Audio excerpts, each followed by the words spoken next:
I have done another 100 runs. This time it's Wrath of the Lich King dungeon, the Forge of Souls. So let's jump into it and let me tell you everything you need to know about this place. Yo, what's up everyone, and welcome back for another video. It's again Saturday, or it's actually Sunday today, because I have been a little bit ill. You can probably hear it by my voice already. So this is a Sunday instead of a Saturday, but nonetheless, I'm trying to record this video so I can post it for you guys. And of course, as it is a weekend video, it's of course a dungeon walkthrough. I've done another 100 runs, and I'm going to show you a new dungeon today. This time, it's a Wrath of the Lich King dungeon, as you heard in the intro. It's the Forge of Souls, and I'm, well, quite far out for it right now, because I want to show you exactly where you enter this place.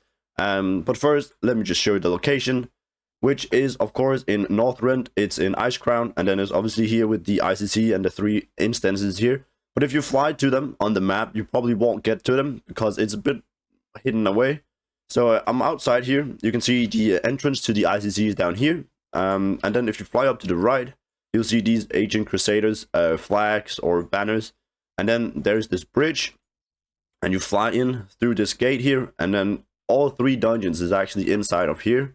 So if you just go around the corner here, you can see all of them are here. You're gonna do the Forge of Souls, but the other ones, Halls of Reflection and Pits of Sound, is also here. So here are all the dungeons.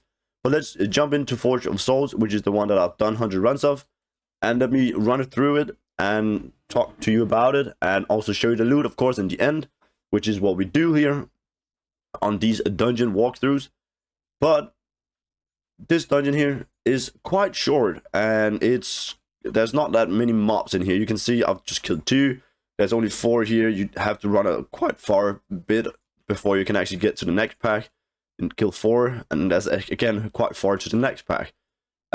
So distance wise it's quite long, but mob wise it's quite empty. So you don't really kill that many mobs per hour, or that many mobs in a run, or in 10 runs. It's not that time consuming either. I think you finish like 10 runs in like half an hour. So it's quite fast to do, but it's quite bad. Let's just be honest. If you already watched to now, it's quite bad. Let's just put it out there. It's short. It's very empty. There's not many mobs. You're not really killing anything. So you have very small chances of actually getting anything. And yeah, you're just not gonna get much from this place. You don't really need anything specific. I mean, I would recommend having a speed set, of course, do it faster, but you can finish it without speed set, I think. And also not really necessary to be a druid. You can just run out, but you have to run out because there's no exit at the end. So I use my Dreamwalk to get out.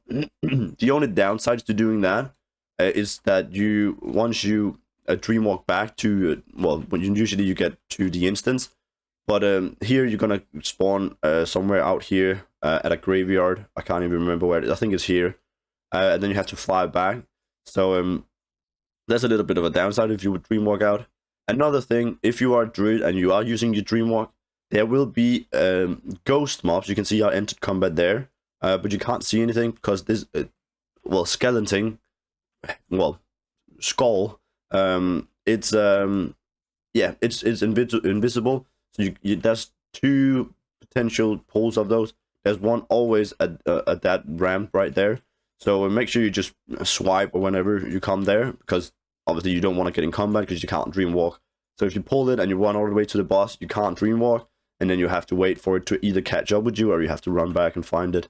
So just keep that in mind, because it does take quite a while for it to actually go all the way up to the boss.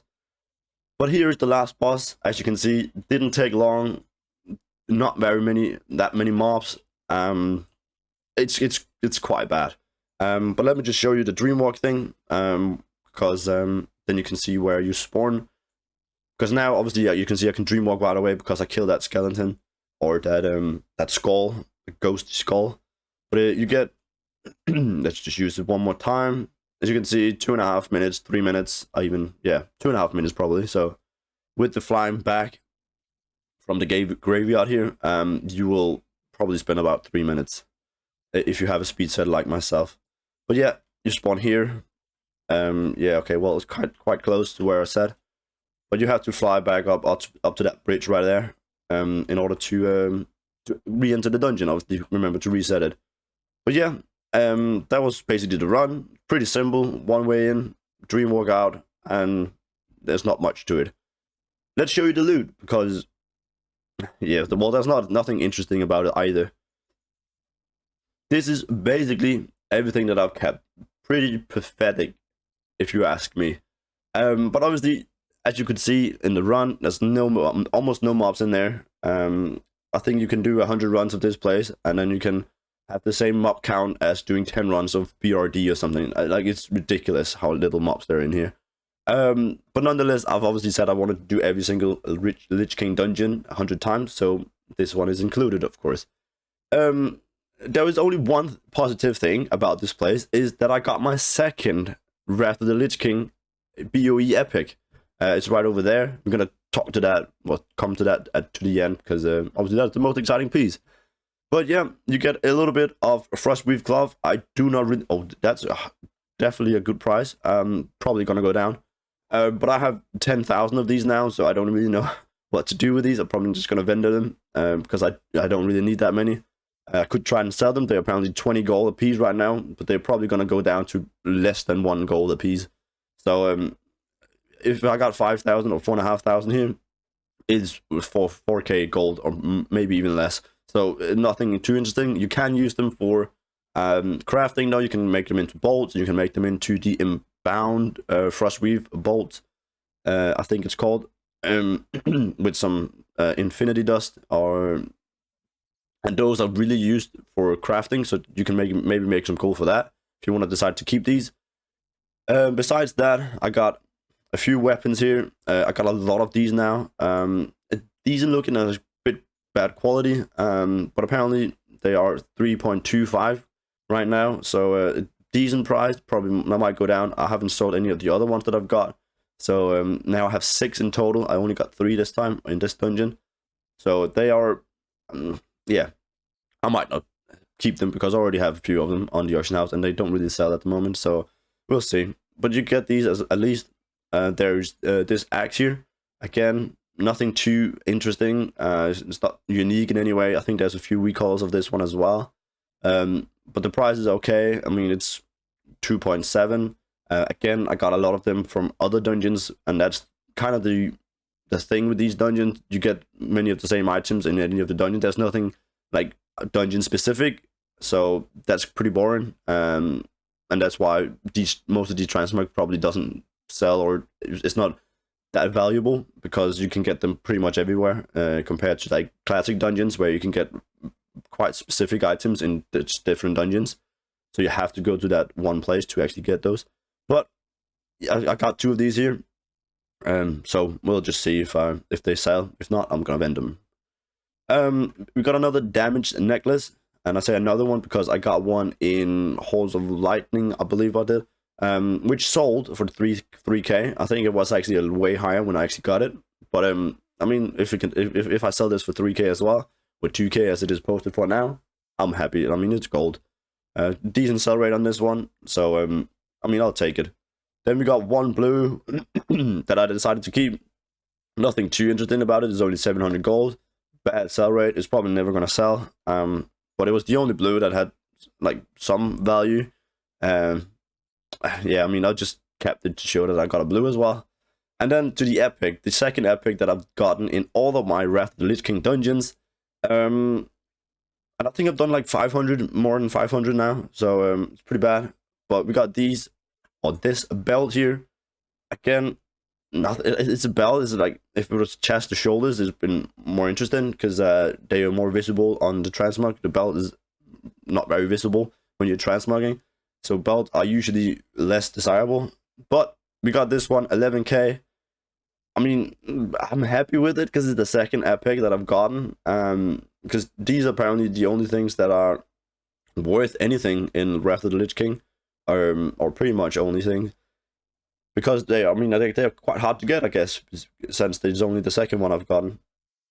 But yeah, that was basically it. That was what I got. That was what I kept. Everything else, which horrible, was bad, not worth anything. So yeah, it's pretty bad. I'm of course gonna check the value, and you can see 43,000 gold. Perfect. That is so much worth my time. And that's already also included all of these up here, which probably take about 3, 4, 5k. So less than 40k for this dungeon, which is lovely, right? Yeah, pretty bad. Just like my voice, pretty bad. Just like my sickness, my illness. But nonetheless, it's done. The video is gonna get up or posted for you guys, and hopefully you enjoyed it anyways. If you did, smash the like button. It obviously helps. Comment, laugh at me in the comments. Put a ha ha ha, because I'm wasting my time doing these dungeons. And subscribe so you don't miss out on the next ones. Hopefully there will be some more interesting coming. Also in Wrath of the Lich King. Most of them have been pretty bad at the moment, but hopefully there will be some interesting ones. I'm praying. Also go over to my Twitch. It's Little Fix with double X, of course, over on twitch.tv, and follow me there. You can see some of these farms here, and also maybe some M plus if I'm deciding to do that. But yeah, that was it for me. So I'll see you all in the next video. Goodbye.